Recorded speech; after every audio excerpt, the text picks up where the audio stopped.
My name's Joseph Forte. I'm the field office director at the Manchester field office. I have a couple of really important announcements to make before we start. So the first one is to please proofread your naturalization certificate very closely. Make sure your name is spelled correctly, your date of birth is correct, make sure your country of origin is correct, make sure your height is close, make sure the photograph is your photograph. Every once in a while the computer has a hard time talking to the printer, and you laugh, but it has happened. A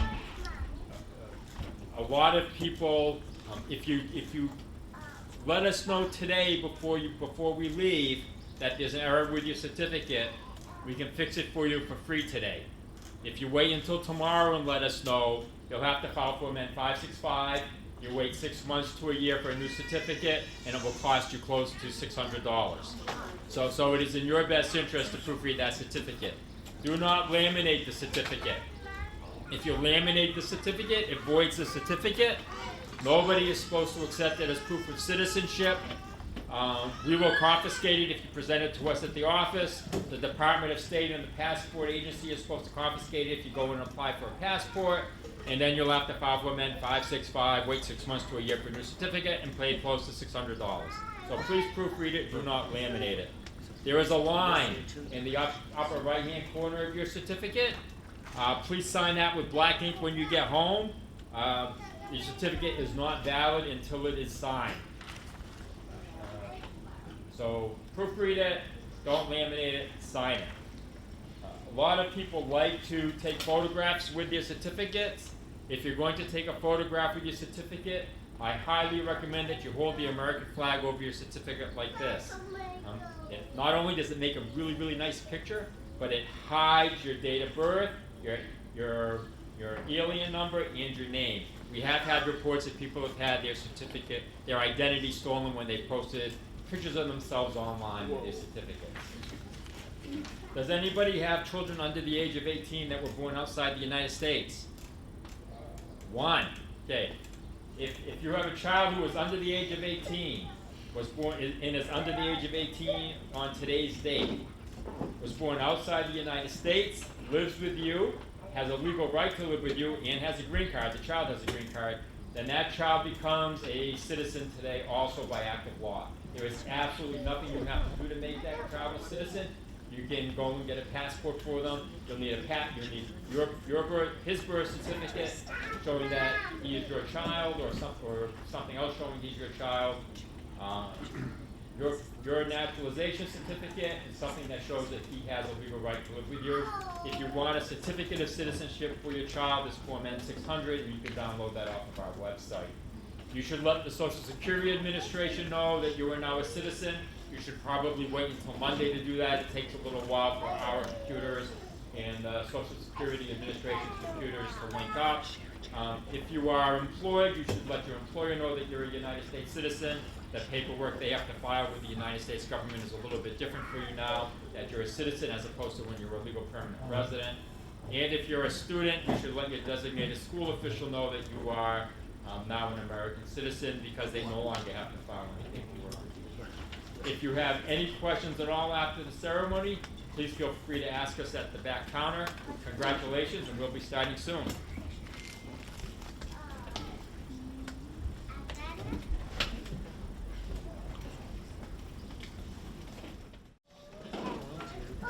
May I ask everybody to rise while we play the national anthem?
Thank you. You may be seated. It is now my pleasure to welcome Dave Quinn to the podium. Mr. Quinn is a finance officer with the Department of New Hampshire Finance and a member of this post.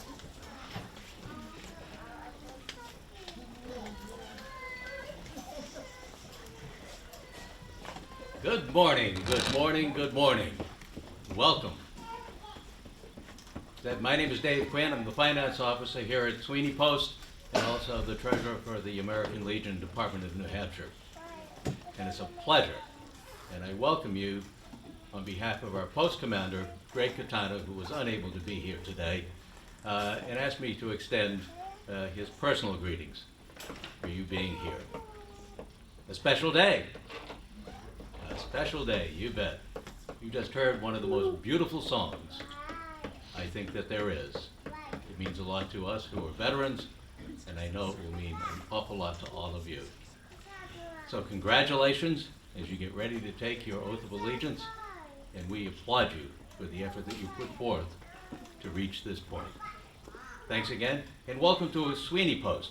Have a great day, a great American day.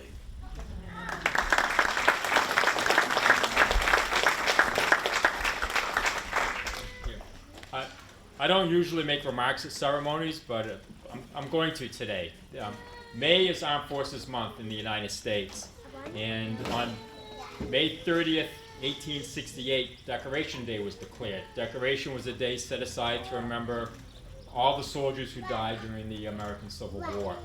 In 1917, the name of the Day of Remembrance was changed to Memorial Day.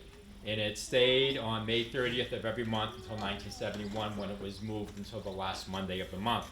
And this is a day when we set aside specifically to remember the soldiers and sailors, the National Guardsmen, the Merchant Marines, the civilian employees of the Department of Defense, or Department of Navy, or the Department of Army at the time, depending on where you are in history, that gave their lives in service to the United States. So I think it's really fitting that this ceremony is this week, that the ceremony is at the American Legion. I also wanted to say one other thing. So you're going to take an oath of allegiance today, and I was looking at the oath of allegiance, and I was remembering the oath of allegiance I took as a civil servant. Every single civil servant that works for the United States government takes an oath of allegiance, and it is extremely similar to yours. And it starts with the words, "I do solemnly swear that I will support and defend the Constitution of the United States against all enemies, foreign and domestic." My oath goes on to say at some point in time that I will faithfully execute the duties of the office to which I am appointed.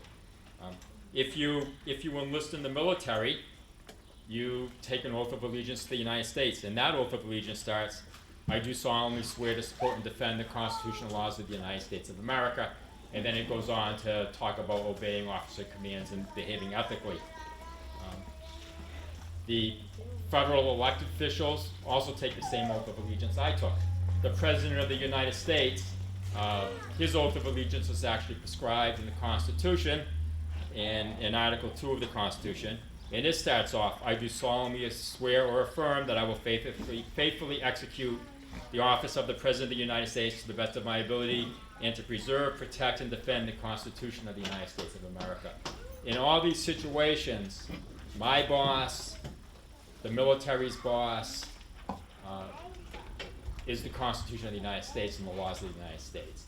And today, you are going to swear an oath as part of your naturalization to protect and defend the Constitution of the United States. So that is enough of me talking. I am going to call your countries by name. When I call your country, please stand and remain standing. So, Belize, Benin, Cambodia, Canada,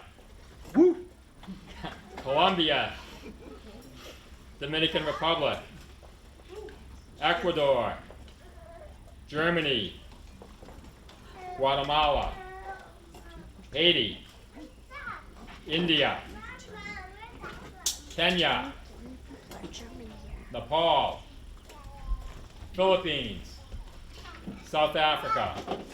Have I forgotten anybody? Thank you. So, I ask that you all raise your right hands. Repeat after me, stating your name after the word I. I hereby declare on oath that I absolutely and entirely renounce and abjure all allegiance and fidelity to any foreign prince, potentate, state or sovereignty, of whom or which I have heretofore been a subject or citizen, that I will support and defend the constitutional laws of the United States of America against all enemies, foreign and domestic, that I will bear true faith and allegiance to the same, that I will bear arms on behalf of the United States when required by law. Excuse me. That I will perform non-combatant service in the armed forces of the United States when required by law. That I will perform works of national importance under civilian direction when required by law. That I take this obligation freely without any mental reservation or a purpose of evasion. So help me God. Congratulations, everybody. You're now United States citizen. I'm going to ask you to remain standing for a little while longer, and I'm going to ask everybody else to rise. And I'm going to invite Max Gamble up to the podium. Mr. Gamble is a 5th grader from Bedford, New Hampshire. His mother is from Germany and naturalized today. And Mr. Gamble is going to lead us in the Pledge of Allegiance.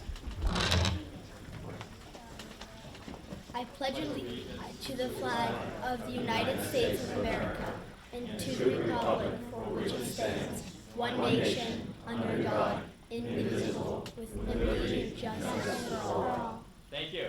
Thank you all. You may all be seated.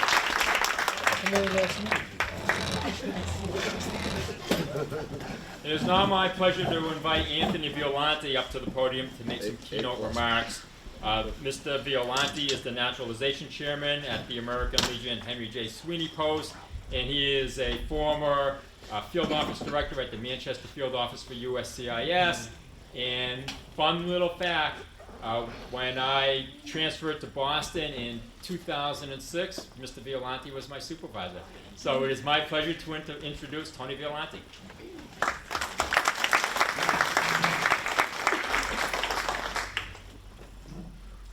Thank you, Joe. Fellow Legionnaires, immigration service officers, honored guests, and my fellow Americans, congratulations to all 27 of you for reaching the pinnacle of citizenship of the United States. Congratulations.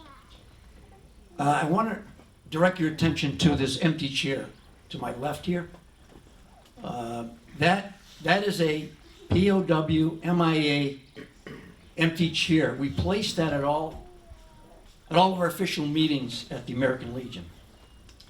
It's a symbol of many Americans, POWs, still unaccounted for from all wars and conflicts involving the United States of America. This is a reminder for all of us to spare no effort to secure the release of any American prisoners from captivity, the repatriation of any of the remains of those who died bravely in defense of our liberty, and a full accounting of those missing. Let us rededicate ourselves to this vital endeavor. Now, it is an honor and privilege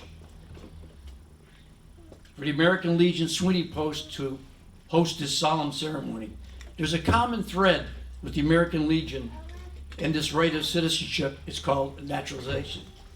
One of the pillars of the American Legion is Americanism, and naturalization is one of the cornerstones of Americanism, and is evident in the oath of allegiance to the United States of America, which you just recited, and which each applicant for naturalization must recite.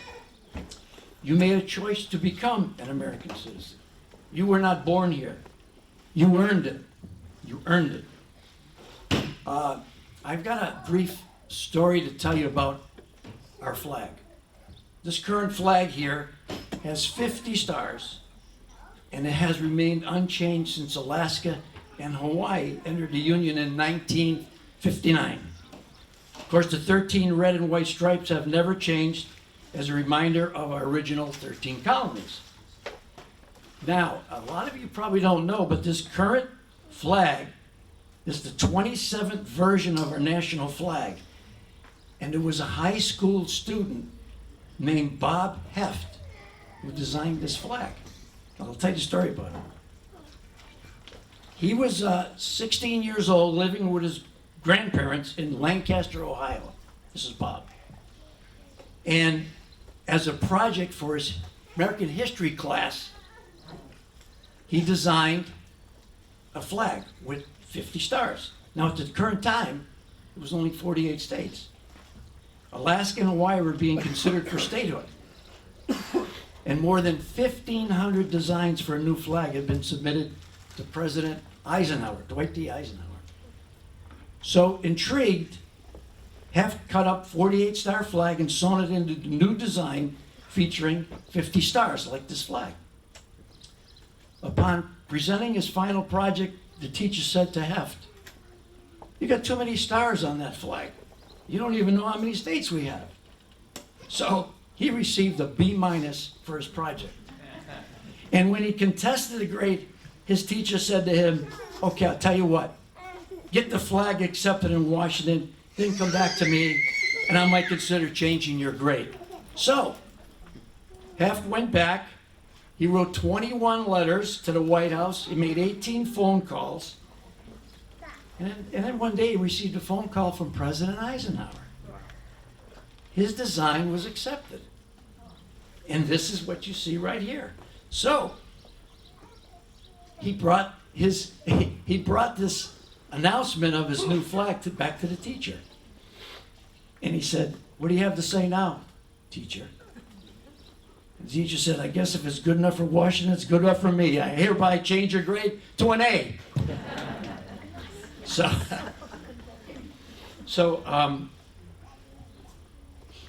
this day is about you. And it's about three things I want to talk about: hard work, extra effort, and making a difference. Years ago, I went to a seminar in San Francisco. The guest speaker was a man named Sam Walton. Anybody know who Sam Walton was?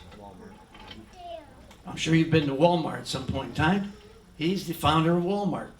So his talk was about three things: hard work, extra effort, and making a difference. And he said, "You have a job today. Go out and pick apples. Go out and pick apples in the orchard." And he said you could go down to the orchard and just walk along the row of trees, reach down on the ground where the apples have fallen from the trees, and you could fill your basket pretty quick that way. But then he said you could also walk down a row of trees and reach up and grab the low-hanging fruit and fill your basket that way. But then he asked the audience, he said, "Where do you think the best apples are? Where does the rain hit first on a tree? On the top.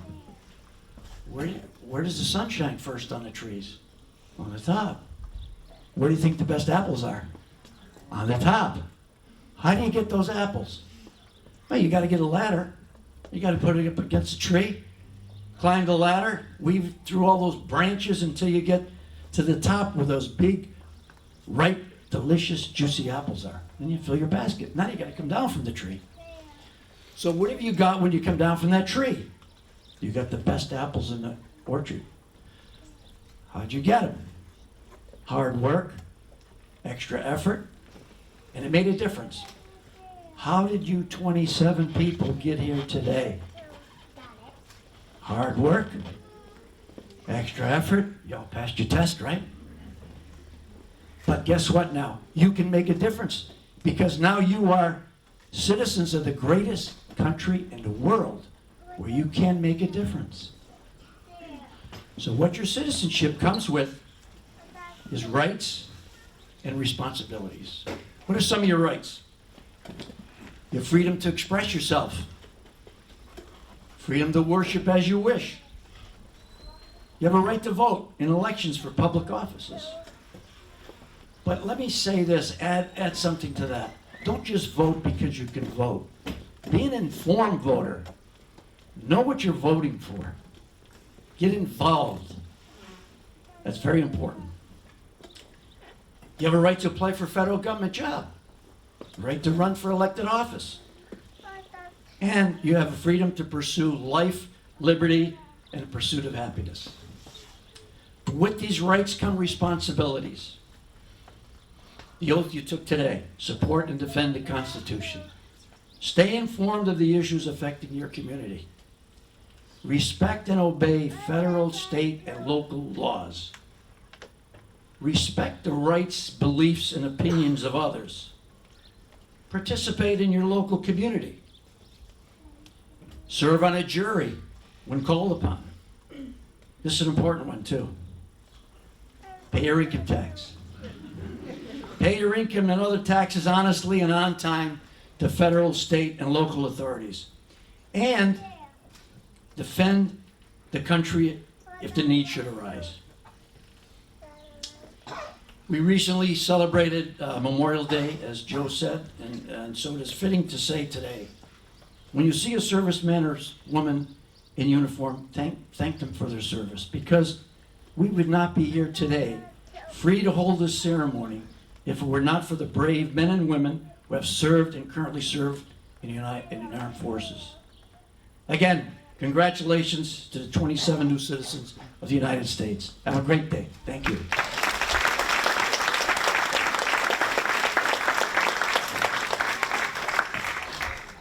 Thank you. That concludes our ceremony.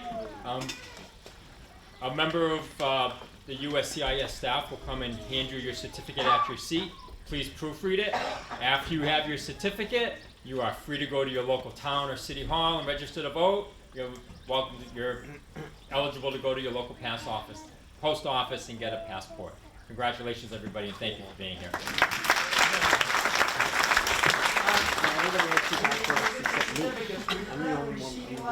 We'd like to give you a new US flag of health kit.